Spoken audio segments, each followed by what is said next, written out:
To be a leader requires one thing and one thing only: followers. That's it. It has nothing to do with rank or title. It has to do with whether others are going to choose, that they volunteer, raise their hands and volunteer to go in the direction that you set.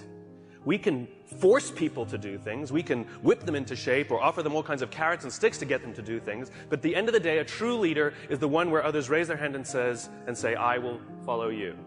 The question is, why should anyone follow you?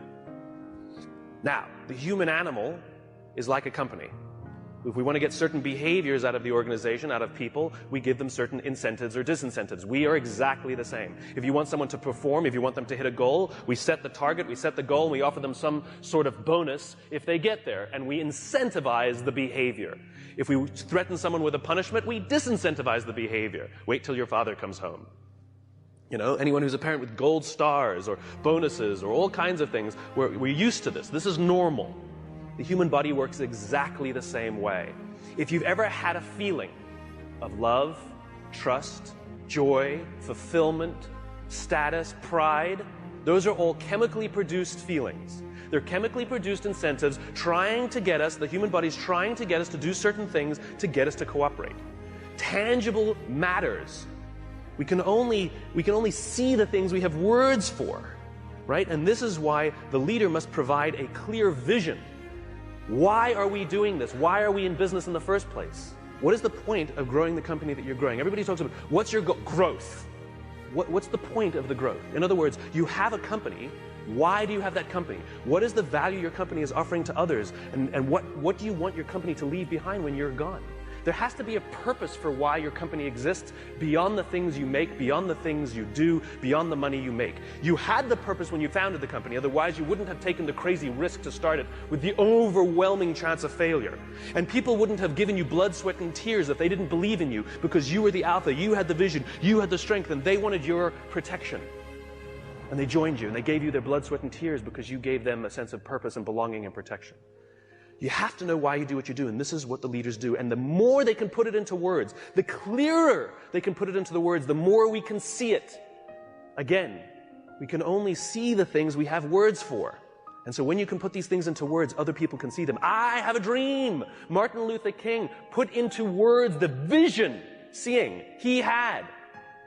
The rest of us could see it too, and now could focus all of our attention, all of our efforts on getting it done. And every metric, and this is the purpose of metrics, every metric we use it's not about the metric. Metrics are supposed to measure progress. In other words, each metric is the tree getting a little bigger. Each metric is us getting a little closer to the gazelle. We get another little shot of dopamine. Each metric shows us that we're getting closer to the vision.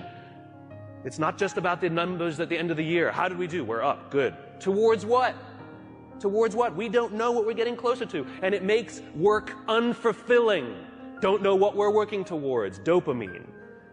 We don't care if we let down the goal. Like if we have a goal that we have to achieve for work and we miss the goal, do we feel bad that we let the numbers down? No. We feel bad that we let somebody we love down. We feel bad that we let down our boss, we let down our parents, we let down our coach, we let down our drill instructor. We feel bad when we let down a human being. Accountability is never to a number. Accountability is to a person.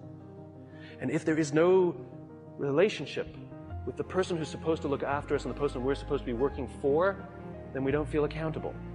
And this is where leadership becomes really, really important. You see, when we give selflessly to those in our tribe, offering them protection, because that's all anybody wants at work. They want to feel safe, comfortable, protected. Think about it as a parent. You know, back in those days, there were no countries, there were no corporations, there were no companies. They didn't exist. There's only one thing that pre-existed all of those things. The family. That's all we had. Each other. Think about it. What do we say to our children? You don't get to choose your children. Some of them are funny looking. Some of them not that smart. Okay? Those are the kids you got. Sorry. You get to pick your employees, but you don't get to pick your children, and yet it doesn't matter who your kids are, whether they're the best looking or not, whether they're the smartest or not, whether they're strongest or not. You give them undying love. And you don't point out their weaknesses if you're a good parent. You point out their strengths if you're a good parent. You encourage them to do the things that they're good at. And you hold them up, and sometimes you let them fail and learn for themselves, and sometimes you discipline them, and sometimes you prop them up, and sometimes you push them, and sometimes you let them go. And more than anything else, all we want for our children is to achieve more than we could have achieved. And we will do that by providing them support, a feeling of safety, a feeling of protection. Well, guess what? It ain't no different at work. Stop saying our company is like a family. It is a family. And you are the mother and you are the father. And the minute you hire someone, you must give them undying love, and you must work tirelessly to see that they can achieve more than you could ever have imagined yourself achieving. Those are the best leaders. That's what it means to be a servant leader.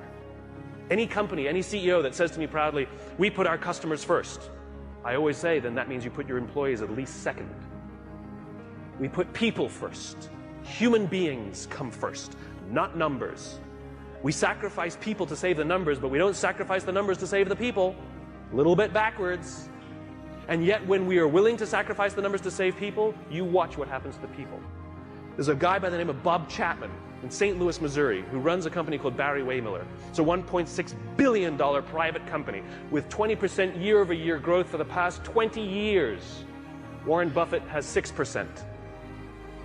What is Bob's secret? He is obsessed about people. He doesn't even talk about what his company does. It happens to be heavy manufacturing, large capital expenditure machinery. When Kimberly-Clark wants to buy a machine to make toilet paper, they make the machine. Huge, huge blue-collar, sort of good old-fashioned American manufacturing. When the financial crisis hit, Bob's company lost 30% of their revenues off the top. Boom, gone. They could not afford their labor pool at all. And so they sat down and they said, oh my God, do we have to have layoffs? And Bob refused. And so they implemented a furlough program where every employee from CEO to secretary had to take 4 weeks of unpaid time off. They didn't have to take it consecutively, and they could take it whenever they wanted. Those who could afford it more would trade with those who could afford it less. It was remarkable. And Bob told the company, it's better we should all suffer a little than any of us should have to suffer a lot.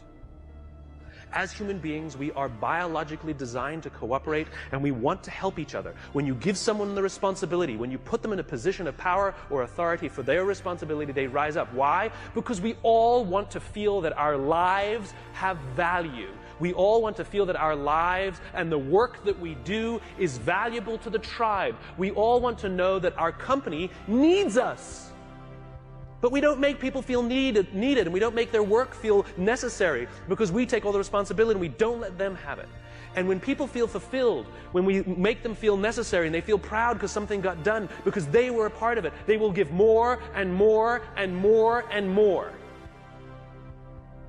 People in the Marine Corps are willing to give their lives for people they barely know because they've learned to trust each other. When you show up at Paris Island or in San Diego for the first day of boot camp and you're standing there on the yellow footprints, the drill instructor will yell in your face this far away from you, and the first words they hear, the words I, me, my, are no longer in your vocabulary.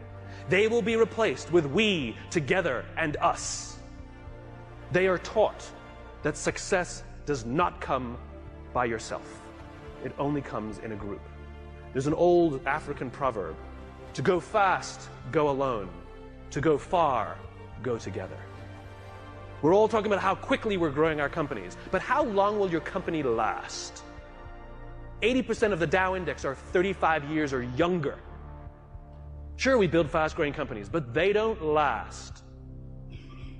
I watched it. I went to the Crucible and watched these Marines. The Crucible is their final test before they become Marines. They're out for 56 hours. They get 3 meals, a total of 8 hours sleep the entire time. They're exhausted, they're tired, they're dirty, they're working hard. And you watch a fire squad of 4 guys making their way under barbed wire and shots fired and all of this mayhem and dirt and sand, and it's crazy. And they're dragging themselves across the dirt. And one of the guys is tired and starts falling back, but they have to achieve the mission. They've got to get to the other side. But what do? They stop, they go back, they grab his webbing, and they pull. They slow themselves down because they'd rather slow down with all 4 than go fast with 3.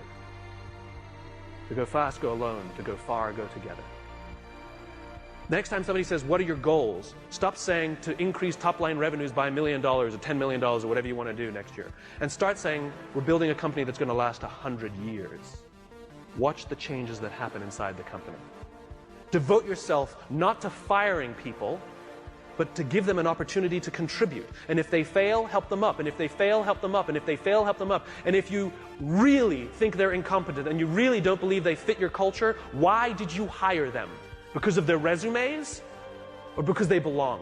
We should treat hiring like adopting a child.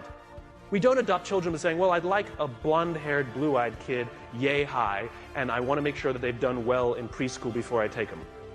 Well, that's how we hire people. I'm looking for somebody with experience in our industry, with at least 5 years, with this kind of, oh, you meet it, we'll take you. No, that's not what we do. When we adopt a child, we're going to give them the keys to our house and let them run around by themselves, maybe even give them responsibility over our other children. It's a slow decision. We want to get to know the kid. We want to spend a little time with the kid. See if they would fit in our family, if our other kids would get along with them. Hiring is exactly the same. You cannot judge the quality of a company by the good times. We cannot judge the quality of a crew when the seas are calm. We judge the quality of a crew when the seas are rough. And numbers will never come to your aid, ever. People will. If things are going great and everything's growing and you feel that everyone's disposable, guess what? They think the same about you. It's reciprocal. It's always balanced. Time and energy. Roam the halls. Implement policies where if you have something to say somebody, not just the exchange of information, if you want to pay someone a compliment, if you want to ask somebody a question about their work, not about some fact like what time's the meeting, you do not send emails. You stand up, you walk the 35 feet, and you walk into their office and say, hey, quick question for you. That thing that you did for the client, can you just tell me a little more about it because I have a client meeting? I promise you the relationships that will form simply because people are giving time and energy. It's too quick to send an email. It's too easy. If I come over to your house for dinner and a day later I send you this beautiful email how grateful I am for the dinner that you made for me, or if I sent you a handwritten note with the exact same words, which one makes you feel better? The handwritten note. It's not the words. It's not the intention. It's the time and energy we take. And if you think you're too busy to give time and energy to your people, then they're too busy to give time and energy to you. It is a balanced equation. I imagine a world in which the vast majority of people wake up every single morning inspired to go to work and come home every single day fulfilled by the work that they do. I believe that loving our jobs is a right, not a privilege. Why should it be just the lucky few who get to love going to work? It is an entitlement that we all have. And by saying love our jobs, it doesn't mean we have to like them every day. We love our children every day, we don't like them every day. Right? We don't have to like every day, it can be hard, but we get to love it every day. And the thing that makes us love our jobs is not the work that we're doing. It's the way we feel when we go there.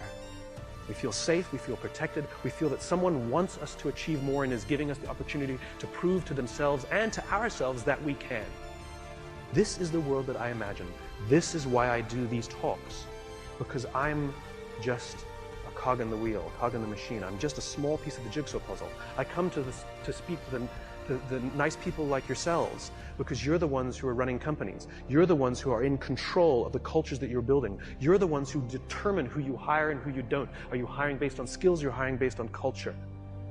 I come and share these ideas with you with the hope that some of you will try some of these things, and over the course of time, you will watch your own cultures improve and the people love coming to work. Oh, and by the way, it's good for innovation, it's good for progress, and it's good for profit. Aside. So I thank you very much.